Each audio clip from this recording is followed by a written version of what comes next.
रमज़ान में गर्मी में आप आए हुए हैं और जिस तरीके से इस पूरे इलेक्शन के अंदर ख़ास तौर पे हमारी मीडिया एक्टिव रही रमज़ान के महीने में, और नज़र तो ये आ रहा था कि इलेक्शन कमीशन ऑफ पाकिस्तान ने सिर्फ सियासी जमातों को नहीं बल्कि मीडिया को भी सज़ा दी हुई थी।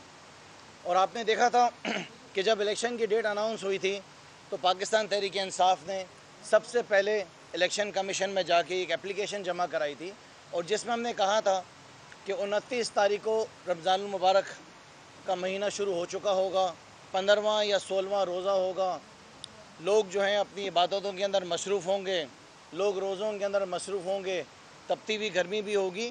इन तमाम चीज़ों को मद्देनज़र रखते हुए हमने इलेक्शन कमीशन से ये रिक्वेस्ट की थी कि इलेक्शन को जो है NA 249 का ये कम से कम ईद के एक महीने के बाद जो है उसको रखा जाए, ताकि जितनी भी सियासी जमातें हैं उनको कम से कम एक महीने का टाइम इलेक्शन के बाद अपनी कैंपेन के लिए मिल जाए।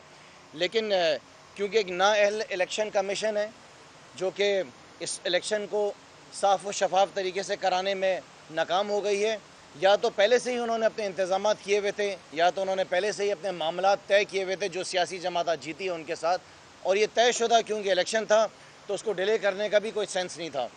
हमारी जो डिमांड थी, जब हमने शुरू में कहा था कि ये इलेक्शन रमज़ान में नहीं होना चाहिए, उसका सबूत भी आपके सामने आ गया कि जो टर्न आउट हुआ है वो इतना लो है कि शायद अब मेरे ख्याल से इसके ऊपर ये आवाज़ ना उठना शुरू हो जाए कि इसने वो अपना नंबर ऑफ़ जो परसेंटेज होता है वो पूरा किया है या नहीं किया है, वो मैं देख नहीं पाया हूँ, लेकिन उसको भी हम देखेंगे कि वो टर्न आउट कितना हुआ है, ख़वातीन ने जो हैं कितने वोट कास्ट किए हैं, उस चीज़ को भी देखना ज़रूरी है।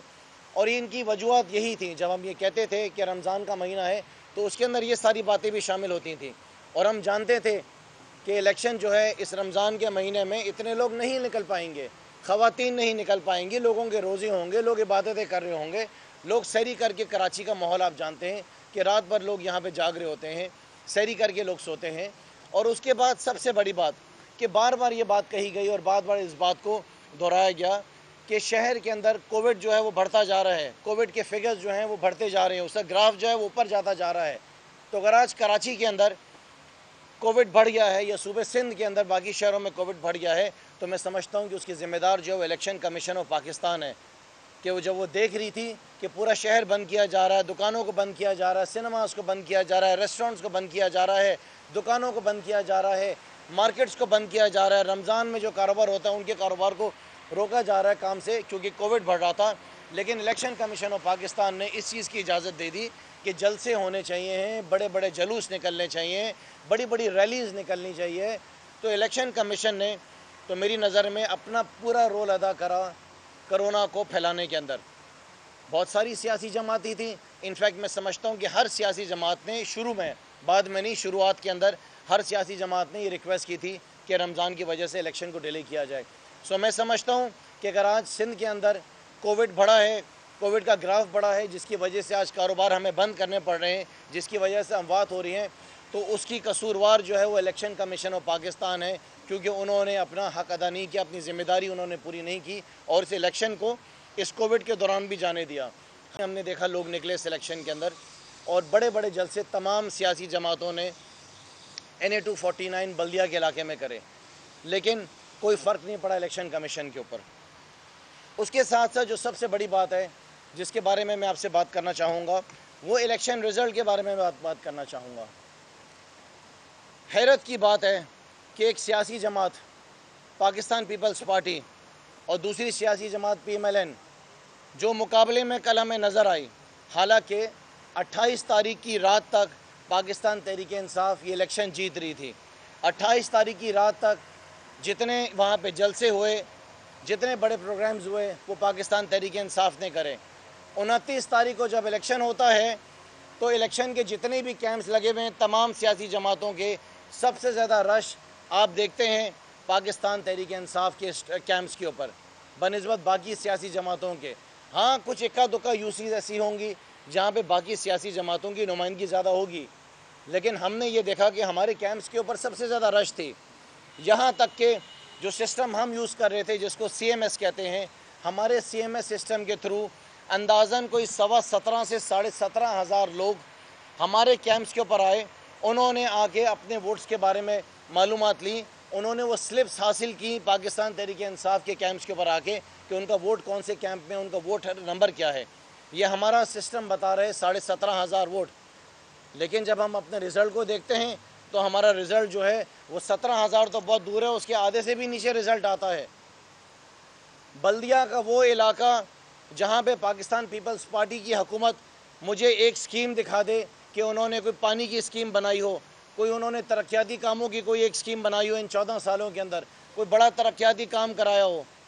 बल्दिया के अंदर तो रिज़ल्ट पीपल्स पार्टी का ऐसे आया है कि जैसे 14 साल से बल्दिया के इलाके के अंदर दूध की नहरें बह रही हैं। कोई बल्दिया की ऐसी गली नहीं, कोई बल्दिया का ऐसा मोहल्ला नहीं, कोई बल्दिया का ऐसा घर नहीं जो कि ये बोल दे कि बल्दिया के इलाके के अंदर पानी उनको मिलता हो। बल्दिया की आवाम के मुताबिक एक महीने के अंदर एक दिन महीने में 2 घंटा पानी उनको मिलता है। ये पाकिस्तान पीपल्स पार्टी की परफॉर्मेंस है।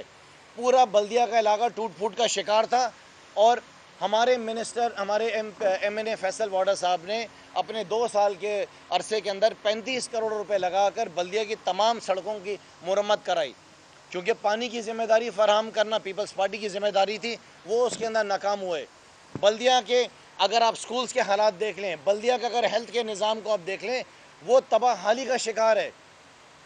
और हम रिज़ल्ट ऐसा देख रहे हैं कि जैसे पाकिस्तान पीपल्स पार्टी के वहाँ पे शहदाई बैठे हुए हैं, जैसे पाकिस्तान पीपल्स पार्टी के वहाँ पे कोई मुरीद बैठे हुए हैं, जैसे पाकिस्तान पीपल्स पार्टी के लिए लोग मर रहे हैं वहाँ पे उनको देखने के लिए। कौन सा ऐसा सर्वे है जो पाकिस्तान के 3 बड़े सर्वे करने वाली कंपनीज, जिससे बड़ी बड़ी मीडिया की जो मीडिया जो जिनसे सर्विस कराती हैं, कोई एक ऐसी कंपनी जिसने पाकिस्तान पीपल्स पार्टी के हक के अंदर जो है सर्वे के अंदर उनको 4थे या 5वें नंबर से ऊपर नंबर दिया हो। 3 दिन पहले भी जो सर्वे हुआ उसके अंदर पाकिस्तान पीपल्स पार्टी कहीं भी नहीं थी। पाकिस्तान तहरीक इंसाफ का सर्वे तमाम सर्वेज में हम सबसे ऊपर थे। ये हम इलेक्शन जीत रहे थे, हमारे कैंप्स के ऊपर रश थी, हमारे CMS सिस्टम के ऊपर सबसे ज़्यादा तादाद में लोग आए, लोगों ने वोट रजिस्टर किया। लेकिन जब रिज़ल्ट आता है तो पाकिस्तान तहरीक इंसाफ जो है वो आती है 3रे या 4थे नंबर के ऊपर। मिफ्ता इस्माइल जो दूसरे नंबर पर आए, जिस दिन उनको वहाँ पे लोगों की बातें सुनने को मिली थी, उसके बाद तो मिफ्ता इस्माइल हल्के के अंदर नज़र नहीं आए। मिफ्ता इस्माइल ने तो अपनी कैंपेन को आखिर के 2 दिन में आके लोगों से मुलाकात की है। टोटल कैंपेन में मिफ्ता इस्माइल जो जब लोगों से बातें सुनने को मिली उसके बाद तो वो हल्के में नहीं आए। तो मैं तो हैरान हूँ कि मिफ्ता इस्माइल जो है वो किस तरीके से इतने वोट हासिल कर गए। ये इलेक्शन पूरा प्री प्लान्ड इलेक्शन था। ये इलेक्शन का पूरा फैसला किया गया हुआ था कि इलेक्शन किसने जीतना है, उसने कैसे जीतना है, किसको कौन से नंबर के ऊपर लेकर आना है, किसको दूसरे नंबर के ऊपर लेकर आना है, किसको तीसरे नंबर के ऊपर लेकर आना है। अंदाज़न 80 से 90 हमारे पास जो पोलिंग स्टेशन के फॉर्म 45 है वो हमारे लड़कों को मिले ही नहीं है। जो फॉर्म 45 हमें मिले हैं, अगर उसका भी आप रिज़ल्ट देख लें तो जो मौजूदा रिज़ल्ट हमारा आया है उससे ज़्यादा हमारे पास हमें वोट हासिल हुए हैं। अगर पाकिस्तान के अंदर इलेक्शन कमीशन ने इस 2 नंबरी से ही इलेक्शन कराने हैं तो फिर मेरे ख्याल से सियासी जमातों को इलेक्शन लड़ने की ज़रूरत ही नहीं है। ये जाके सेटिंग बना लें, इलेक्शन कमीशन से पूछ लें कि उनकी किसके साथ सेटिंग है, उनको क्या अहकामात आए, उन्होंने किस तरीके से रिज़ल्ट को निकालना है। हमें रमज़ान के महीने में इतनी मेहनत करने की, धूप में निकलने की ज़रूरत क्या है। अपने घर बार को छोड़ के, अपने कारोबार को छोड़ के हम काम करें दिन रात, इतना पैसा लगाएं और उसके बाद रिज़ल्ट वो आए जो कि बिल्कुल हैरान कौन हो। सो मैं ये पूछना चाहता हूँ पाकिस्तान पीपल्स पार्टी से, इनके मिनिस्टर से कि ज़रा ये बताएं तो सही आगे कि इन्होंने बल्दिया में किया क्या। कोई बल्दिया का एक आदमी तो सामने आए जो बताए कि बल्दिया के अंदर उसके घर में पीने का पानी आ रहा है। एक आदमी मिले। हर बल्दिया के UC के अंदर आप चले जाएं, UC 23, 29, 30 से लेके 37 तक जो कैंपेन में वहाँ पे मेरे लड़के काम करते रहे, हर शख्स ने एक ही बात बोला कि बल्दिया का इलाका बूंद बूंद के लिए पानी के लिए तरसता है। हाँ, क्योंकि हमारी हुकूमत यहाँ पे सूबाई हुकूमत नहीं थी तो वो पानी की ज़िम्मेदारी तो पीपल्स पार्टी की थी। हमारे पास जो फंड्स अवेलेबल थे उस फंड के ज़रिए फैसल वाडा ने पूरे बल्दिया की तमाम सड़कें बनाई। जो जो काम बेहतर कर सकते थे वो हमने करे। हमने तो यहाँ तक कहा कि अगले फ़ंड के अंदर हम यहाँ पे RO प्लांट्स लगाएंगे लोगों को पानी देने के लिए, क्योंकि पीपल्स पार्टी ने तो अब भी लोगों को वो सहूलियत फराहम नहीं करनी है। लिहाजा इस इलेक्शन को हम मुस्तरद करते हैं, इसके रिज़ल्ट को हम मुस्तरद करते हैं। इलेक्शन कमीशन ऑफ पाकिस्तान जो है वो मुकम्मल तौर पर नाकाम हो गया है साफ़ व शफाफ इलेक्शन कराने में। जितनी भी सियासी जमातें हैं, मैंने और किसी सियासी जमात का आपके सामने नाम नहीं लिया, मैं पीपल्स पार्टी का नाम इसलिए ले रहा हूँ कि ये पीपल्स पार्टी की कामयाबी ये साबित कर रही है कि ये इलेक्शन रिग्ड है। अगर कोई और सियासी जमात जीती तो हम 10 बातें कर सकते थे, हम उनकी नाकामी उनकी कामयाबी के ऊपर बात कर सकते थे, हम अपने मुकाबले के ऊपर बात कर सकते थे, हम कैंपेन के ऊपर बात कर सकते थे, लेकिन पाकिस्तान पीपल्स पार्टी की कामयाबी के ऊपर बात करना, इस बात को जिक्र करना, पूरा बल्दिया इस वक्त हैरान और परेशान है कि पाकिस्तान पीपल्स पार्टी कैसे जीत गई। मैं आपको बताऊं कि जो PS 88 मलिर का इलेक्शन हुआ है, उस इलेक्शन के अंदर भी मैं ये नहीं कह रहा हूं कि तहरीक इंसाफ के बहुत बड़े नंबर से जीत रही थी, लेकिन जो रिज़ल्ट पाकिस्तान पीपल्स पार्टी का मलिर के इलेक्शन के अंदर आया वो भी काबिल कबूल नहीं है जितना नंबर ऑफ़ वोट्स उन्होंने हासिल करे। जो पीपल्स पार्टी की कराची के लोगों के साथ जो इनका रवैया है, कौन सा कराची का शहर है जो इनके साथ खड़ा होगा, कौन सा शहरी है जो इनके साथ खड़ा होगा। सिर्फ कराची नहीं, चाहे वो लाड़काना हो, चाहे वो नवाबशाह हो, चाहे वो हैदराबाद हो, चाहे वो सखर हो, कौन सा ऐसा शहर है, कौन सा ऐसा घर है जो पीपल्स पार्टी की पॉलिसी से वो खुश है। लेकिन जब हम रिज़ल्ट देख रहे हैं तो वो रिज़ल्ट के अंदर पाकिस्तान पीपल्स पार्टी जो है वो बड़े बड़े वोट से जीत रही है। मुझे नहीं पता इन्होंने कौन से निज़ाम को इलेक्शन कमीशन में ख़रीदा, किसको इन्होंने कितना पैसा दिया, किसको इन्होंने क्या क्या ऑफ़र्स दी। सो मैं चाहता हूँ कि इलेक्शन कमीशन का भी ऑडिट कराया जाए, इलेक्शन कमीशन के अंदर जो लोग काम कर रहे हैं उनको भी देखा जाए कि कितनी जायदादें उनकी बन गई हैं, कितना पैसा उनके पास है, कहाँ पे रहते हैं, क्या खाते हैं, क्या पीते हैं। इनके भी फैमिली मेम्बर्स के बैंक अकाउंट चेक कराए जाएँ, इनकी भी सोर्स ऑफ इनकम को देखा जाए कि इनकी तनख्वाहें कितनी, इनके खर्चे खराजात कितने हैं। क्योंकि डेफिनेटली इस इलेक्शन को बीइंग प्रेसिडेंट PTI कराची, इस इलेक्शन को मैं देख रहा था, इस इलेक्शन का कैंपेन मैनेजर मैं था, मैं हक़ाइक़ को जानता हूँ। मुझे पता था कि मेरी कौन सी सियासी जमात के साथ इस इलेक्शन के अंदर मुकाबला है। मैं ये भी जानता था कि रिज़ल्ट बहुत करीब रिज़ल्ट होगा, साथ मिलते जुलते रिज़ल्ट फाइनलाइज होगा। लेकिन पीपल्स पार्टी का नंबर 1 पे पोजीशन पे आ जाना ये एक बहुत बड़ा सवालिया निशान है। अगर इलेक्शन कमीशन ऑफ पाकिस्तान ने यही फ़ैसला किया है कि इसी तरीके से इलेक्शन कमीशन ऑफ पाकिस्तान ने आने वाले बल्दियाती इलेक्शंस कराने हैं, इसी तरीके से 2023 के इलेक्शन की इन्होंने तैयारी की है, तो मैं तो कहता हूँ कि किसी सियासी जमात को इलेक्शन लड़ने की ज़रूरत नहीं है। इलेक्शन कमीशन को जाके कागज़ दे दें और उनसे पूछें कि लिख के दे देंगे पहला नंबर, दूसरा, तीसरा नंबर इन्होंने किसको देना है। सिर्फ़ और सिर्फ पैसा चल रहा है, माल चल रहा है, लोगों को ख़रीदा जा रहा है, रिज़ल्ट को तब्दील किया जा रहा है, या रास्ते में डब्बों को तब्दील कर दिया गया। एक दौर में जिस तरह इनकम लंदन काम करती थी शहर कराची के अंदर, जिसमें सबको पता था कि लोग जाके वोट डालने जाते थे और उनको कह दिया जाता था आपका तो वोट डाला हुआ है, आप जाएँ। इन्होंने पीपल्स पार्टी ने कोई नया सिस्टम निकाला है, कोई नया तरीका निकाला है इलेक्शन को रिग करने का। इनका जो सिस्टम है वो मेरे ख्याल से वो आवाम के वोटों से या ठप्पे लगानों से नहीं है, वो निज़ाम इन्होंने इलेक्शन कमीशन के अंदर अपना कोई मजबूत निज़ाम बना लिया है जो कि बड़ा ही एडवांस सिस्टम है, जिसको मैं अभी तक समझ नहीं पाया हूँ। इनके जो सीनियर मिनिस्टर जो कि हल्कों में घूमते रहे, उन्होंने ये निज़ाम बनाया है और इंशाअल्लाह ताला इसकी तहकीकात हम ज़रूर करेंगे। दूसरा फ़ैसला हमने ये भी किया कि इस इलेक्शन को हम चैलेंज करेंगे, हम कोर्ट में जाएंगे और हम इस इलेक्शन के रिज़ल्ट के ऊपर हम स्टे लेंगे। ये इलेक्शन हमें किसी भी हाल में इसका रिज़ल्ट जो है काबिल कबूल नहीं है।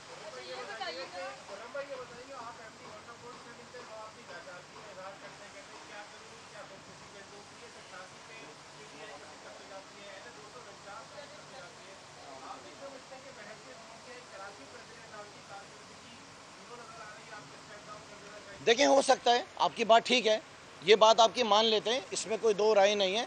लेकिन जो इलेक्शन का रिज़ल्ट आया उसमें आप ऐसा सहाफ़ी क्या कहते हैं? मैंने तो आप सबको बहुत ज़्यादा देखा ना इस पूरी कैंपेन में काम करते हुए, इस धूप में, इस रोज़े में आप मुझे नज़र आए। कोई ऐसा बैठा हुआ सहाफ़ी नहीं था जो रमज़ान में उस इलेक्शन के अंदर काम ना कर रहा हो। क्या आप नहीं जानते कि किसका मुकाबला था?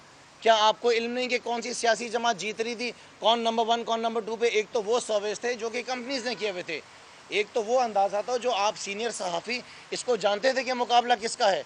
क्या आप आज हैरान नहीं है इस रिज़ल्ट के ऊपर? ये ज़रूर हो सकता है कि शायद कैंपेन में हमसे कोई गलती हो गई, कोई कमी हो गई हो, किसी कैंपेन के हिस्से में हमसे कैंपेन से कोई बेहतर ना चल सकी हो। लेकिन ये कह देना कि वो सियासी जमात जो 14 साल से इस सूबे के अंदर इक़्तिदार के अंदर है, जिसके पास सारे वसाइल हैं, जो महीने में एक दफ़ा 2 घंटे एक दिन पानी बल्दिया के इलाकों को देती है, जिसने इस बल्दिया के अंदर 1 टके का कोई तरक्याती काम नहीं कराया, सवाए इस 10 दिन के अंदर, जो कि उसमें भी इलेक्शन कमीशन ऑफ पाकिस्तान का जो है फेलियर था जो कि नहीं रुकवाया, वो कैसे इलेक्शन जीत गई। सो खामोश रह जाना मेरे ख्याल से ये भी गुनाह है। जो मेरा हक बनता है वो मैं बोल रहा हूँ, जो आप बात कह रहे हैं मैं उसको चैलेंज नहीं कर रहा हूँ।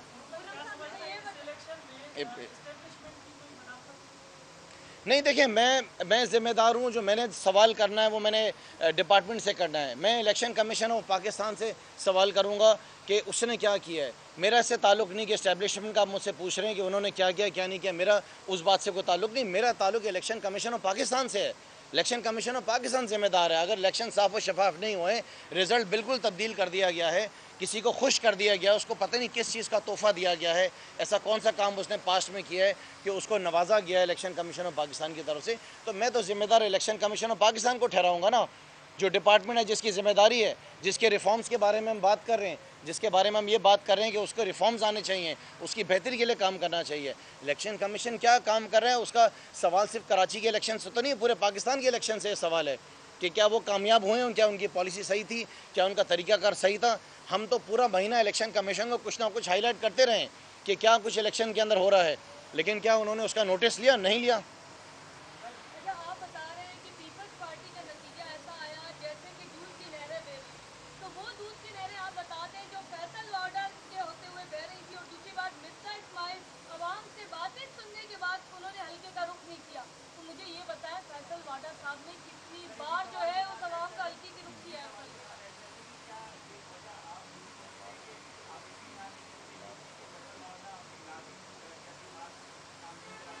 देखें, मैं तो आपसे डॉक्यूमेंट्स के ऊपर बात कर रहा हूँ ना। मैं आपसे ये बात को चैलेंज कर रहा हूँ कि पीपल्स पार्टी दिखाए कि उन्होंने बल्दियों में डॉक्यूमेंट्स के ऊपर क्या काम किया है।